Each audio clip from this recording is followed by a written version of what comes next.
to attend this very important prosperity conference. Although this is not my first, this is my fifth time I've been here. And exactly 5 years ago, it was held in this ballroom. And I had my very good friend, Dr. Laffer, my mentor, who had come specifically to talk, and he was the keynote address speaker. And I'm very proud to be one of the best students that he ever had. And he always considered me as a real collaborator in supply-side economics. And also I want to thank Dr. Ikram al-Haq and Huzaima and Ali Salman and other prime friends over the 5 years to bring taxation at a higher level of discussion today in Pakistan. What I observed 5 years ago, we were talking about a lot of things, energy and exports and this, but taxation really wasn't at the forefront. Today, in Pakistan, I think there's no doubt that the subject of taxation has become the common way people are discussing on growth of the economy. And taxation and growth is directly connected. You cannot have growth with a high tax economy. That's simply not possible. And no country on this planet has ever taxed itself to prosperity, period. So I titled my speech today, Taxes Have Consequences. And they do. Economic growth is like magic potion, a cure for many illness and good for a country's wellness. As John F. Kennedy said when he was the President of the United States, it's a rising tide that raises all boats.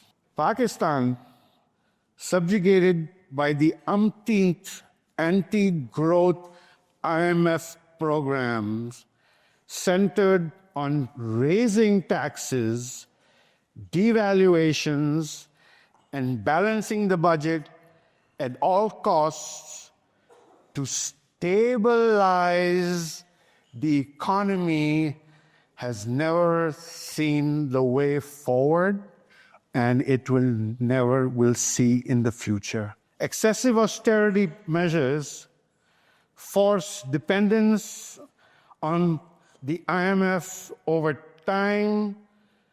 The tragedy is that for the past 50 years, the IMF has been peddling wrong-headed advice across the global south by enticing, or let's say seducing, by free IMF funds. And this compels the countries to follow economically destructive fiscal and monetary policies. Evidence shows that it cultivates client states. Pakistan is one example. For sustainable economic growth, policymakers need to embrace, which I call the 6 pillars of supply-side economics. I think Peter did mention about the Northern Star. So I would very much say that these are the 6 ways to reach the Northern Star. The first, it's rationalization of the tax system. 2, spending restraint. 3, free trade, sound money, deregulation, and privatization. Now, you have to do these 6 things simultaneously. And I sort of put it in a very layman's language. It's like having 6 pistons in a combustion engine, okay? These 3 cylinders have to work at the same time on a clockwise position. You can't have prosperity by doing one and not doing the other five.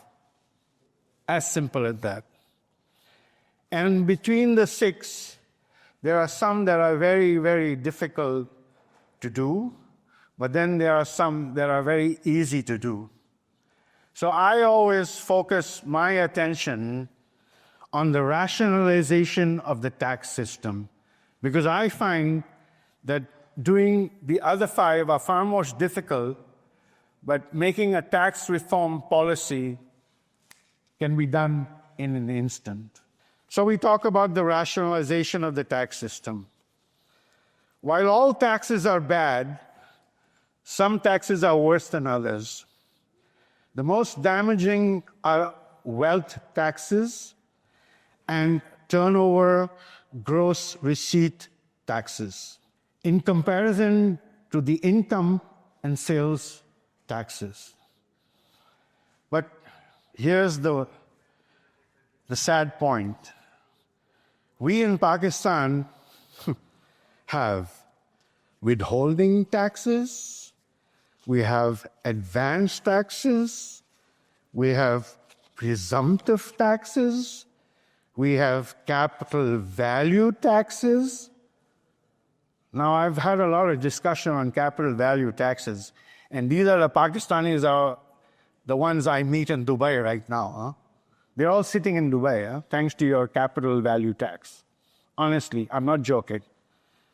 Then you got the super tax, then you got the dividend tax, then you got the capital gains tax, and then they slap on you surcharges, which I think, and there's a 9 or 10% depending on your amount of thing.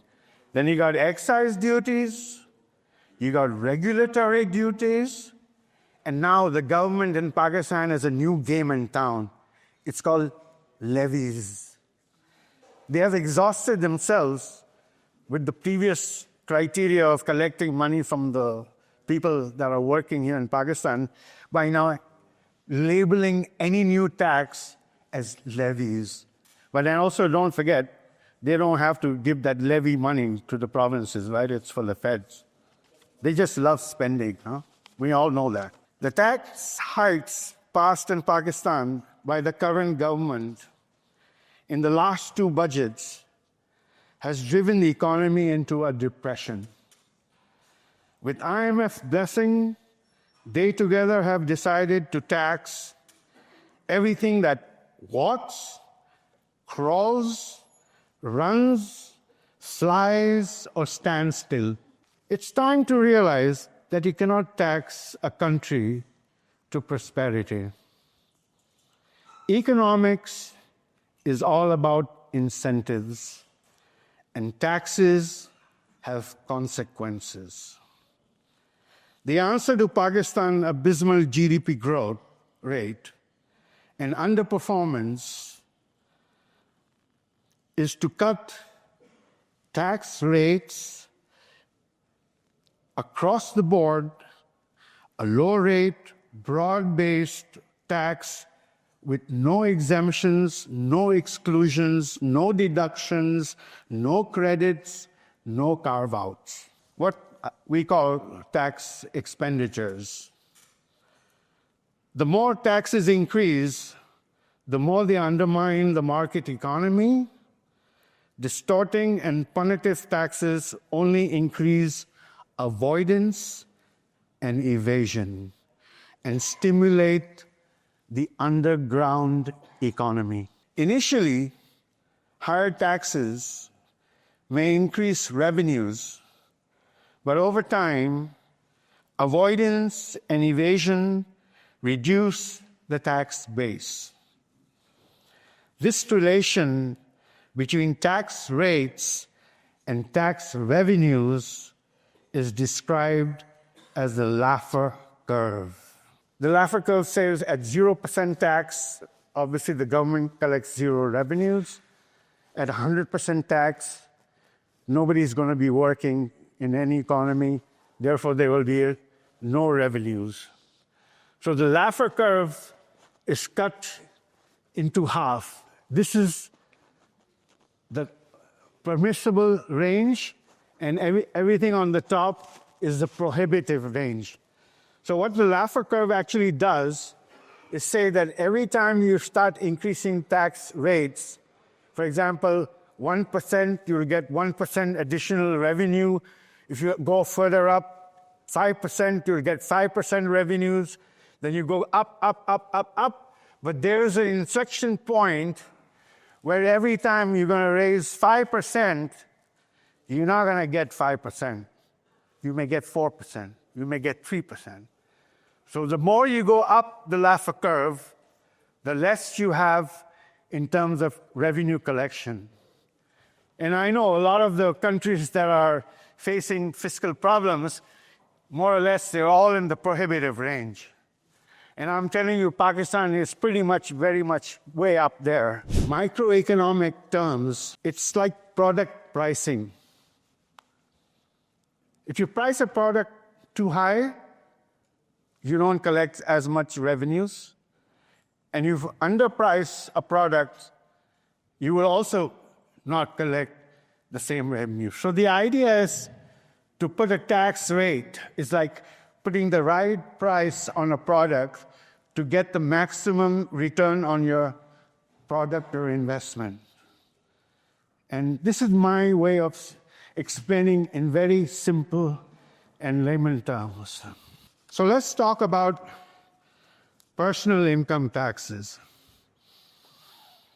The total number of filers during the fiscal year 24-25 stood here in Pakistan around 5.9 million. Out of that, a full third declared nil returns or below threshold. And they did it merely to obtain the status of active taxpayer. This allows individuals to avoid the higher rates of withholding and advance taxes on those listed as non-filers.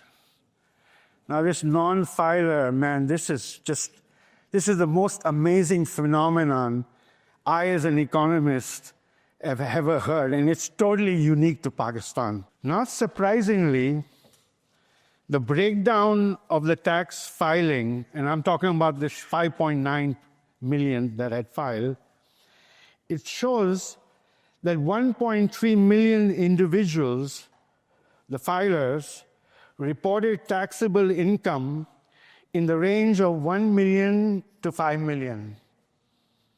That was 1.3 million. And individual filers that reported more than 50 million of income were only 3,651. So this comes as it doesn't come as a surprise to a supply-side economist. The answer simply is that the very highest income earners are and have always been able to vary their reported income and thus control the amount of taxes they pay. High income earners in the highest income tax bracket face the highest income tax rate as their marginal rate. This is very important to understand because they are the ones that face the highest marginal rate. And in Pakistan today, we're, I don't know, where are we right now on the top marginal rate on income? At 35 or something like that? So it's the highest marginal tax rate that influences the highest income earners' behavior to underreporting, avoiding, and evading.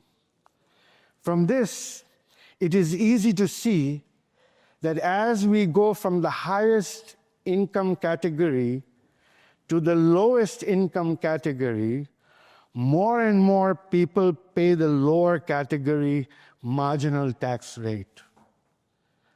Cutting tax rate in the lower income category, and it's very important to understand because, a lot of people, most governments think that they need to cut income taxes at a lower margin, but actually it has a deadweight revenue impact. What the government needs to do is to lower the highest marginal tax rate to bring it to the middle level so it has a level playing field for all taxpayers. And that is the sad part, is that any government, whether it's in Pakistan or any government abroad, do not understand that cutting highest marginal tax rate will increasingly result in revenue gains.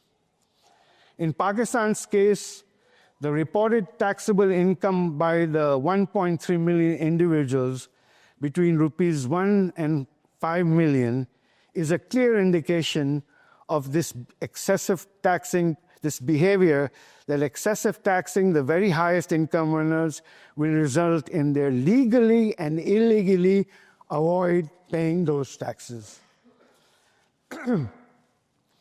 Excessive taxing the very highest income earners is akin to beating a dog. No matter how hard you hit the dog, it will not behave the way you want it to. However, it will do all that it can to avoid you.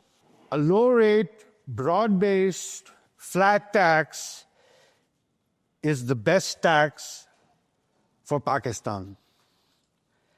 There are about 40 countries that have adopted a flat tax since 1990s to date. A flat tax applies a single tax rate equally to all sources of income, and the rate does not change as a result of the taxpayer's volume of income. It's fair. Everyone pays all taxes at the same rate. It's simple, a straightforward calculation of the tax base and an application of a single rate. It's transparent by having one source of revenue with single rate. Everyone will know exactly what taxes are in effect, and there will be no hidden taxes whatsoever. Now, the best example I can give on this subject of flat taxation is Russia under Vladimir Putin. Between 1998 and 2000, the Russian economy was down to its knees. The government was severely unfunded, and the central bank was forced to finance government spending by printing money, leading to hyperinflation, debt default, and a devaluation of the currency. In 2000, when Putin came to power, the Russian economy faced the same inefficient tax system as Pakistan. Today, marked by high tax rates and rampant evasion, Putin implemented a tax reform policy taken page after page from the supply-side playbook. He implemented a 13% flat rate personal income tax, which replaced a progressive tax structure that ranged between 12 to 35%. He reduced the corporate tax rate from 35 to 24%, dividend tax from 15 to 6%. He also eliminated the capital gains tax. The only tax he maintained was the value-added tax, and that remained at 20%. Putin knew that his top priority was economic growth. Starting in 2001, and I'm talking about just a year after his reforms, the economy grew from 2% to 7% annually. Tax revenues increased by a whopping 51%, and the budget deficit, which was negative 2%, went up to 3% surplus. External debt, which was about 130% of GDP in 1999, went down to 50% in 2002. Russia's credit rating from CCC minus went to B plus, and the economy after that just never returned back to its previous situation. Now, the other area where I like to talk about is the corporate tax rate, because I think the personal income tax rate is a very important part of tax reform, and I think the corporate tax rate is very important because everybody says, and why are we not getting FDI, foreign direct investment in Pakistan? And there is no doubt that there's a direct link between corporate tax rate and FDI. There's no question about this. Pakistan continues to struggle to attract FDI. In Pakistan, the FDI in the past decade, I believe, averages about $1 billion per year. And we have witnessed countless memoranda of understanding signed over the period of the last 2 or 3 years, but very few, almost none, have materialized. Even worse, we are right now recently witnessing more multinational companies exiting than entering Pakistan. Why? Because Pakistan has one of the highest corporate tax rate in the world. Currently, it stands at 29% plus a 10% super tax, a 2% WWF, the Workers' Welfare Fund, a 5% Workers' Participation Fund. Additionally, there is a tax on dividend at 15%, which is a case of double taxation, with add-ons, advance holdings, sales, excise, levies, and on top of that, the tax burden. On top of the tax burden, there are regulatory hurdles, unclear compliance requirements, persistent bottlenecks, legal disputes, and the list just goes on and on and on. Since 2000, every single country has lowered its corporate tax rate. The average tax rate today in the OECD stands at 23%. In Pakistan, we have just done the opposite. Our myopic politicians and bureaucrats read the FDR, believe that our economy is insulated from the global economy. We are not. They fail to understand the importance of competition amongst countries. To any investor, why would they even consider Pakistan when there are others with open arms to choose from? A recent report by Henley and Partners ranks Pakistan 222 out of 225 countries in Global Investment Risk and Resilience Index, sitting just above South Sudan, Lebanon, Haiti, and Sudan. The third area where I like to focus my attention on is the foreign debt of Pakistan. The fundamental rule of borrowing is that a country's foreign debt should never exceed its borrowing capacity. That's the rule number one. Pakistan continues to struggle in meeting its international financial obligations. Pakistan today is paying more to service external debt than receiving in new external finance. We have succumbed ourselves into a debt trap. Crippling debt service payments leave no fiscal space for development and macroeconomic shocks. Creditors and international organizations monitor a country's total indebtedness and its abilities to service the total debt, which I believe today in Pakistan is around $126 billion, and or new borrowing. The higher the debt and or new borrowing, the greater the scrutiny and the eventual loss of a country's sovereignty. Pakistan is a prime example of that.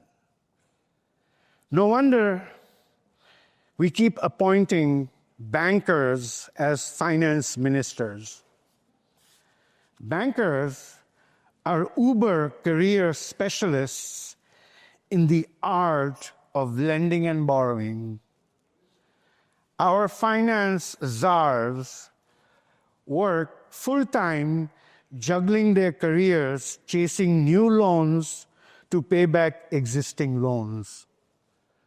What a pity.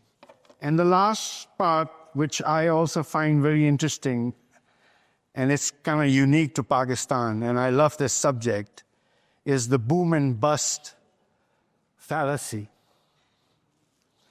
The fear of boom and bust cycles, which is unique to our policymakers and the general public here in Pakistan, is that once an economy exceeds an annual growth rate of more than 4%, thus leading to a balance of payment crisis, which I find is a fallacy. The underlying causes of these reoccurring boom and bust cycles and balance of payment crisis are due to two main reasons out of the many. The first is the inadequate supply and demand balance in the economy.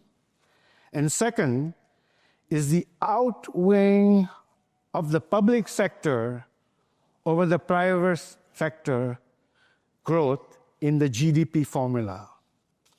And we know the GDP formula is basically consumption plus investment plus government spending, which is the non-investment spending that the government does.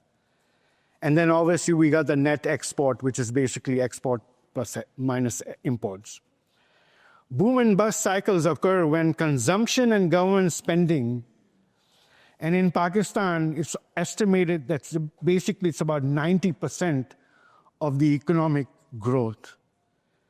This by far outweighs any factor of investment and net exports. This extreme imbalance between supply and demand is the driving force and the main contributor to these recurring crises. And lastly, we talk about reforms. So the answer to Pakistan's dilemma is to embrace the 6 pillars of supply-side policies.